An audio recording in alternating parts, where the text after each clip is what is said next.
শীতের সিজনে দুধ পিঠা খাওয়ার কিন্তু গ্রামগঞ্জে একদমই ভিড় পড়ে যায়। আর এই দুধের পিঠা বানানোর একটি দারুণ সহজ পদ্ধতি আপনাদের সঙ্গে শেয়ার করেছি।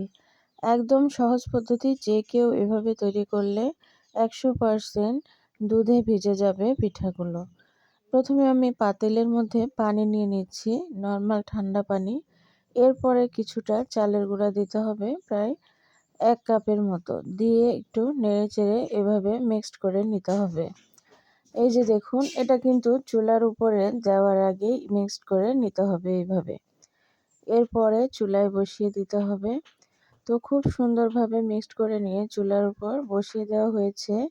এখন চুলার জাল ধরিয়ে দেওয়া হয়েছে, দিয়ে এভাবে অনবরত নেড়ে নিতে হবে। এভাবে নাড়তে নাড়তে একসময় দেখবেন ঘন হয়ে আসবে। এই যে এগুলো হলো পিঠা বানানোর খোলা। তো এই যে দেখুন, এইভাবে নেড়ে নেওয়া হচ্ছে, নাড়তে নাড়তে হালুয়ার মতো তৈরি হয়ে যাবে। সেই পর্যায়ে চুলা থেকে নামিয়ে ফেলতে হবে। নামিয়ে ফেলে এভাবে এখন নেড়ে নিতে হবে। এভাবে নিয়ে এখন এখানে ধীরে ধীরে নর্মাল ঠান্ডা পানি দিয়ে নেওয়া হচ্ছে। এই যে দেখুন, যে দলাগুলো পেকে যাওয়া শুরু হয়েছিল, যে দলা অনেকগুলো চালের গুঁড়া দলা পেকেছিল বা জমা বাঁধতে শুরু করেছিল, সেগুলা এভাবে নেড়েচেড়ে দেওয়া হলো। দিয়ে পানি দেওয়ার পর এখন চালের গুঁড়া দিয়ে দেওয়া হচ্ছে। এই পানিগুলো কিন্তু নর্মাল ঠান্ডা পানি, এখানে গরম পানি দেওয়ার কোনো প্রয়োজন নেই। এখন আবারও চালের গুঁড়া দেওয়া হচ্ছে। মূলত এই কাজটা হাতের সাহায্যে করতে পারলেই বেশি ভালো হয়।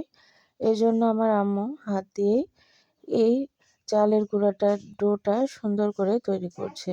যত ভালোভাবে এভাবে হাত দিয়ে মেখে নিতে পারবে ডোটা, কিন্তু তত ভালো হবে। আর পিঠা বানার জন্য একদম পারফেক্ট ভাবে তৈরি হয়ে যাবে।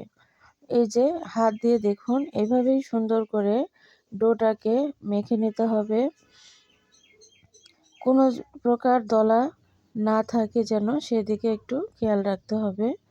এই যে এভাবে, এখানে কিন্তু লবণ দিয়ে নেওয়া হয়েছে। লবণ অবশ্যই দিবেন, তাহলে পিঠাটা সুন্দর হবে। এই যে ডোর ব্যাটারটাই যে এরকম হবে, ভালোভাবে দেখলেই বুঝতে পারবেন। একদম ঘন না, তবে মিডিয়াম ভাবে এরকম ঘন হবে, একদম পাতলাও হবে না। আর এখানে গুড় দিয়ে, যেহেতু পিঠাটা তৈরি করা হবে, গুড় এখানে দিয়ে দেওয়া হয়েছে 1 কেজি পরিমাণ। পানির মধ্যে ভেঙে দেওয়া হয়েছে গুড়টাকে। এখন জাল করে নেওয়া হচ্ছে গুড়টাকে ভালোভাবে। অতিরিক্ত ধোঁয়া হয় মাটির চুলাতে রান্না করলে, যার কারণে ভালোভাবে দেখা যাচ্ছে না ধোঁয়ার কারণে। তো এখনই যে নেড়ে চেড়ে ভালোভাবে একদম বলক উঠিয়ে গুড়গুলাকে জাল করে নিতে হবে। এতে করে পিঠা দুধের মধ্যে দিলে দুধটা আর কিন্তু ফাটার সম্ভাবনা থাকবে না।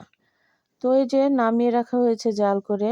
এখন পিঠা বানাতে খোলা চড়িয়ে দেওয়া হয়েছে। ভালোভাবে গরম করে নেওয়ার পর এভাবে একটা একটা করে পিঠা দিয়ে নিতে হবে। তবে এখানে লক্ষ্য রাখতে হবে যে পিঠার যে ব্যাটারটা এই পিঠার খোলার মধ্যে দেওয়া হচ্ছে, একটু যেন খালি থাকে, পুরোপুরি যেন না ভরে দেওয়া হয়। কারণ পিঠাটা যখন তাপ লেগে ফুলে উঠবে, তখন কিন্তু আরও একটু বড় হওয়ার সুযোগ থাকবে বা চান্স থাকে। এর জন্য এভাবেই দিয়ে নিতে হবে। সবগুলো ব্যাটার আমরা এভাবে পিঠার খোলার মধ্যে দিয়ে নিচ্ছি। এখানে কিন্তু 7 খোলা পিঠা বলে আমাদের গ্রামে।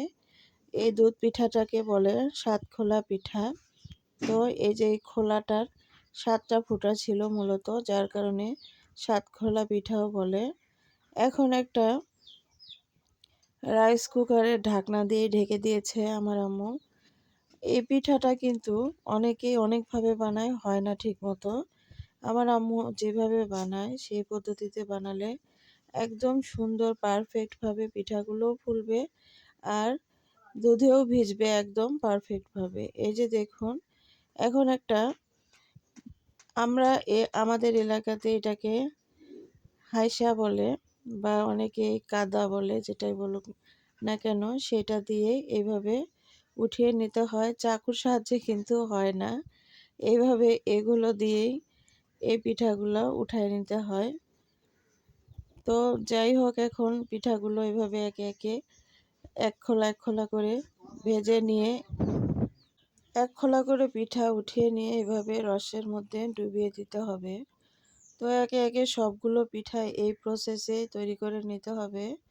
এই যে আবারও আর এক খোলা উঠানোর পরে আবারও এরকম করে দেওয়া হচ্ছে, দিয়ে ঢাকনা দিয়ে ঢেকে পিঠাগুলোকে তৈরি করে নিতে হবে।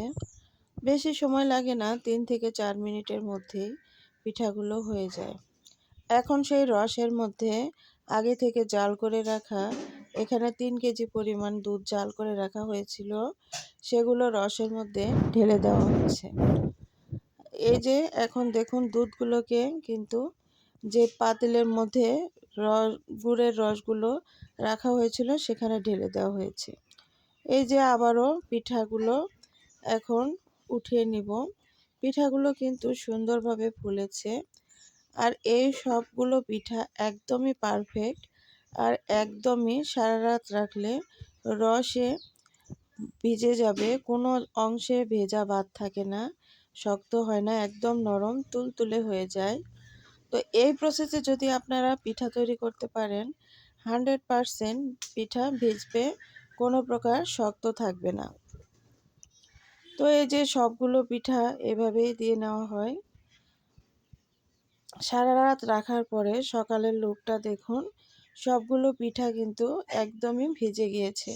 এখানে আমার আম্মু এইরকম ছোট ছোট পিঠাও তৈরি করেছিল এবং বড় যেই চিতই পিঠা তৈরি করে সেগুলোও তৈরি করেছিল, সবগুলোই ভিজিয়ে দিয়েছিল। এখন দেখুন পরিবেশন করে দেখায় এই যে পিঠাগুলো, আর একটা ভেঙেও দেখায় আপনাদের কত সুন্দর ভিতরে ভিজেছে দেখুন। ভালো করে লক্ষ্য করলে দেখতে পাবেন। ভালো থাকবেন। আল্লাহ হাফেজ।